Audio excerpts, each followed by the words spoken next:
Good afternoon to you and welcome to BBC News. A priest has been killed in northern France after two armed men stormed into a church service in Normandy and took several hostages. The priest has been named as 84-year-old Father Jacques Hamel. Another person who was in the church is in a critical condition.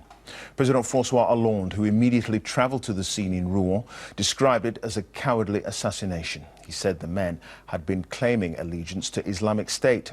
The attack happened in the suburb of Saint-Etienne-du Rouvray. Police eventually shot dead both hostage takers. According to French media, one of them was known to intelligence services.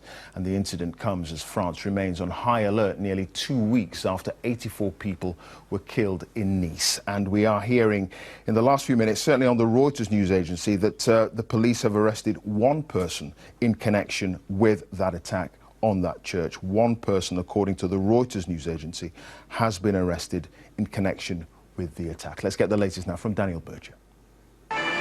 In a nation already on a high state of alert, the response to this latest incident was swift. According to local media, at around 10 o'clock local time, two men armed with knives entered a church in a suburb of Rouen as a service was taking place. It's believed 5 people were taken hostage, including a priest and 2 nuns. Officials say the priest was killed with a blade and another person has been seriously injured. The 2 attackers were shot by police. Les deux assaillants sont sortis et ils ont été neutralisés. The 2 assailants left the church and they were shot dead by the security forces. Investigations are underway. We know that 1 man has been assassinated and 1 other person has been seriously injured and is fighting for life and is receiving treatment from rescue and firefighter services and from the medical teams.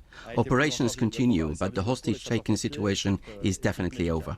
The church is in Saint-Etienne-du Rouvray. According to French media, the alarm was raised after one of those being held by the hostage takers managed to escape. Elite security units were quickly at the scene. The area remains cordoned off as investigators carry out their work and the church is searched for explosives. The priest has been named by the Archbishop of Rouen as 84-year-old Father Jacques Hamel. A Vatican spokesman said Pope Francis was horrified by the news. It's particularly bad that this happened in a church, a sacred place where God's love is proclaimed, and that the victim was a priest, an elderly priest. You think of a church as a safe place and a place of God's love. So obviously just the opposite of everything. French President François Hollande has visited the scene. He said the 2 men who attacked the church had claimed to be from Daesh, using the Arabic name for the group calling itself Islamic State. Passe à une épreuve, une de plus, parce que la menace, elle est très élevée. Once again we are safe, but we're facing another challenge. The threat remains high, very high. This is what we've lived with over the past few days, even the past few years. Daesh has declared war against us. We must face up to this war using all means, while respecting the rule of law. Forensic teams are expected to stay at the scene for the rest of the day. France's anti-terrorist prosecution unit has said it has taken over the investigation. Daniel Berger, BBC News. Well, our security correspondent Frank Gardner is here with me now.